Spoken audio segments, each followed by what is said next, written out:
What did we just watch? We just watched Star Trek Next Generation, Episode 8, called Justice. Justice. And I thought that was the word intriguing kept coming into my mind. Lots and lots and lots going on in that episode. I thought it was excellent. Yeah. You liked it? Yeah. Me too. It was a good story. It was very good. I thought it was in the first 20 minutes or so you get introduced. First 10 minutes you get the scenario right away. It's intriguing, again, bizarre, strange. Something's going on, and you're like, where's the? You're waiting for the penny to drop. Everything's all too good to be true, as Picard says. Yeah. And I thought this episode was like a Picard shining, like, example of who he is or who he might become. Leader. He was a leader. This was his episode. He owned it. It was excellent. Yep. What do you think of the opening? What they land on? I was worried about I completely forgot about this episode, so I was worried at the beginning. Those outfits, it looked like the orgy noises and just hypersexual. And why are they running all the time? And they say at the beginning, when they're talking about their laws and rules, I think it may be Riker says they make love at the drop of a hat, and Yar says any hat. What does that mean? Is she a slut or something? I think she's just commenting that she maybe made it. She probably just likes the bone. Yeah, probably. Yeah, and Riker likes the bone. Obviously, that guy is like drooling. He's a player. So do you think Riker got busy down there? Probably. Yeah, they don't show that. And I thought when the god says don't interfere with my people, I thought that's where it was going. It's like, oh, they're going to offer you the apple, but don't you dare bite. And then Riker had already taken a few bites. Oops. You know, I thought it was going to go there, but it didn't. And then the whole place is like some weird Hitler Youth, blondie, perfect looking people. Yeah. And the Edo. And I guess that's a play on Eden. Oh, I didn't pick up on that. Like God's above them, and God rules them under an iron fist. They can have it. Was one of those really interesting. What do you call that? Social experiments. Like you're ruled under an iron fist, but at the same time you can have all the freedom you want. Just don't break the law. Like Picard says later on, laws are absolute and they can't be. There's room for flexibility. For justice. But yes, and just lots and lots and lots going on there, which was really cool. Like I was getting vibes from ancient Greek philosophies, like not philosophies, but the stories of Odysseus, parables and stuff. Yeah, the island of Calypso, and you go and you get lust and everything that you want, but at the same time you're trapped in a prison. And then there was the Edo is Eden, and these are people in the Garden of Eden with everything that they want, and the angry God above them who watches over them. And there's severe punishment. Very hedonistic. Which is interesting if it was Eden. You can frolic in the gardens, but just don't cross the white line. Yeah. Aye, it's really cool. And again, you saw questions about our laws, the Prime Directive, taken like very seriously in this episode. Constant questions about that and not to mess with it, you know. And also, with God, he has a Prime Directive not to interfere with his people. Don't interfere with my people. This is the way I do things. Don't interfere with them. So Picard and the Enterprise were like, yes, we're just like you're putting them in a corner, and they're trying to work their way out of the corner. Diplomatic snafu. Yeah, in a diplomatic way, a diplomatic snafu. They negotiated with a god, like, because if it was like comparing, like, say, the Bible and Eden and stuff, and then at the end they're basically saying, well, you can't really live that way because, you know, accidents happen, and what did he say? The justice isn't Not sure. I can't remember. Riker said something, and then the god agreed. And... Yeah, he said something interesting that the god agreed with, and again, Riker saves everybody's life. Like, that dude is a walking hard on, but at the same time, he gets his job done.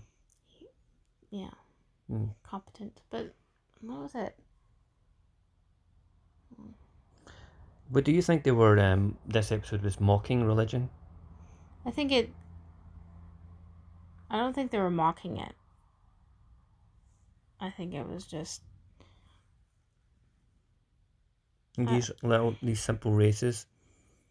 These simple races who worship a god, technology, unquestionably, and then she goes on to the Enterprise, and then she starts to worship Picard, and it's just maybe shows you the naivety of faith. I thought that's what they were maybe touching on there. But this episode there's so much going on. I mean, I can see that. But I thought it was more like you can't have, because it was just an accident, right? Accidents happen.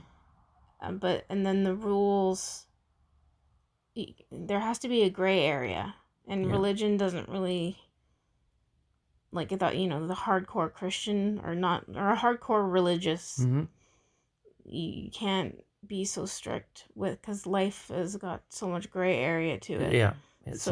They don't work together well. You can't live really in this world and be hardcore religious. Yeah. Because it's too...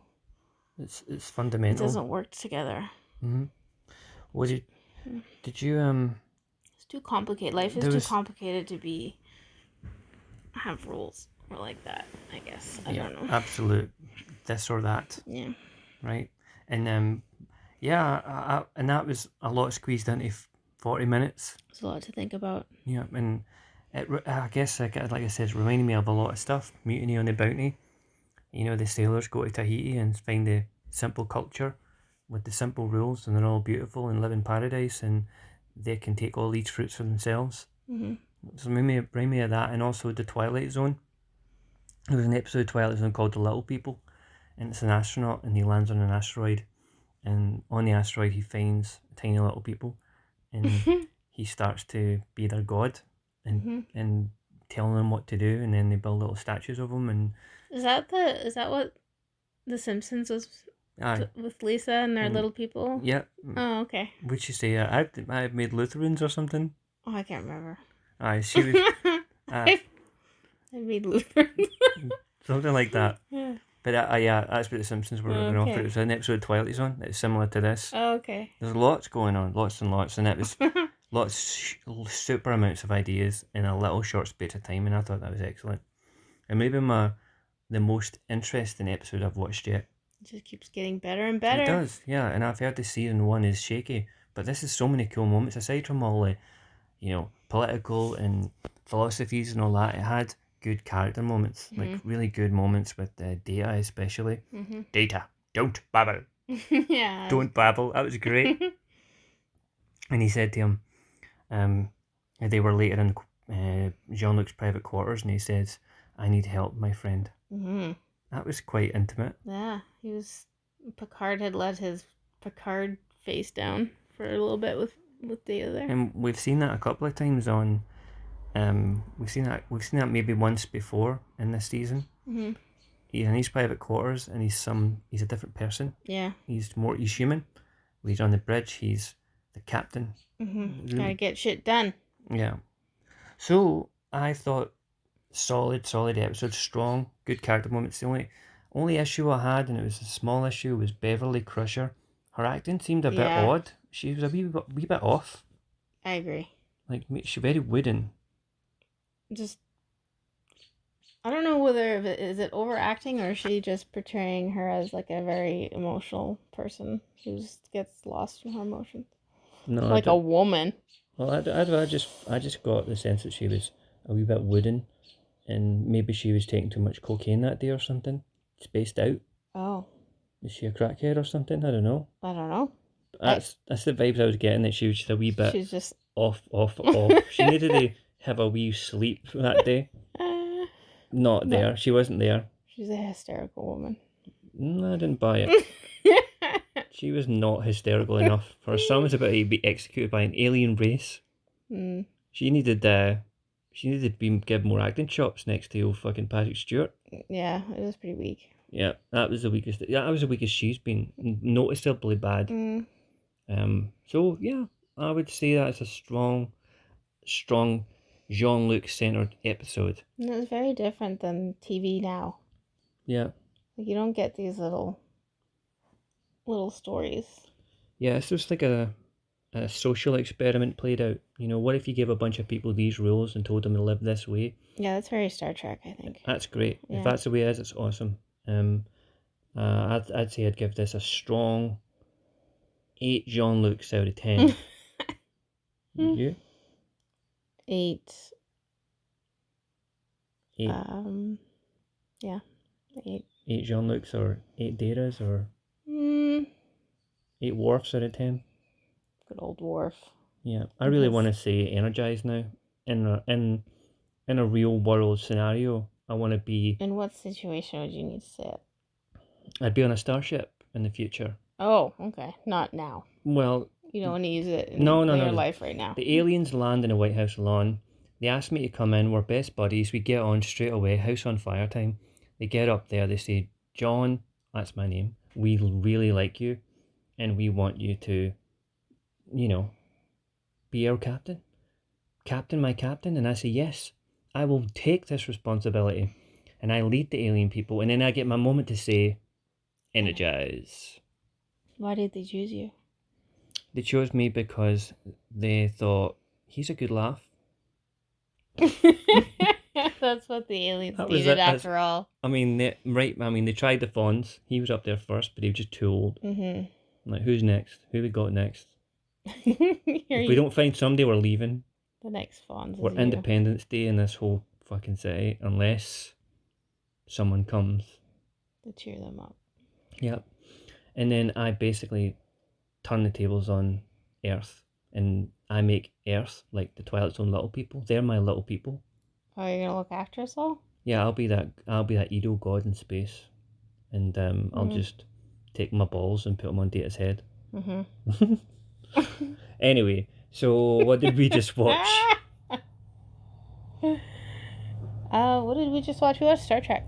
We watched Star Trek Justice, and next time we'll watch The Battle, coming soon. Cool. That sounds meaty. I hope we get some Worf action. Worf is like a raging horse ready to get loose, a bull. He wants to charge, and it's like he's being held back. He says in this episode, "Your women are too fragile. I want to destroy them." Something like that. He would destroy them. Yeah. I believe it. Because Klingons rough. I want to see Worf next. I've had Jean-Luc. He's awesome. That was the best Jean-Luc episode. Sorry, Captain Picard. There you go. I'm not going to be formal here. So let's get me some Worf. I'm tired of...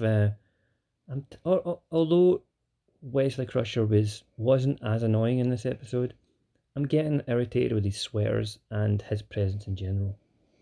Yeah, when they it feels like they had major plans for him. Like, was he supposed to draw on the younger crowd, or? Probably. Maybe they were a wee bit nervous. Like, we can't make this all about old people in space. We need something that the youngsters can connect with, the teenagers maybe. So, I don't know. Like I say, he wasn't so annoying in this one, but I'm stop focusing on him too much. We've been in the 8 episodes now, and he's been in quite a few of them. Too much. Yeah, and they keep referring to him as boy or the boy crusher, or my son, or wasn't the crusher boy. He was promoted as Ensign Crusher in the last episode, and they don't call him by his assigned. Did he? He made them call him Ensign Crusher at the end of Lonely Among Us, and it was. I thought he was just going to be on the bridge. On the bridge. No, they called him that at the end. And this episode, it's back to the boy crusher, the boy, the inexperienced, naive boy. Yeah. So take a step back, Mr. Crusher. I know you're probably a really good actor and all that, but just take a step back and give me more of Diana Troy, Riker, and Worf. Give me more of that, and I'm sure they will. So See you next time. Bye.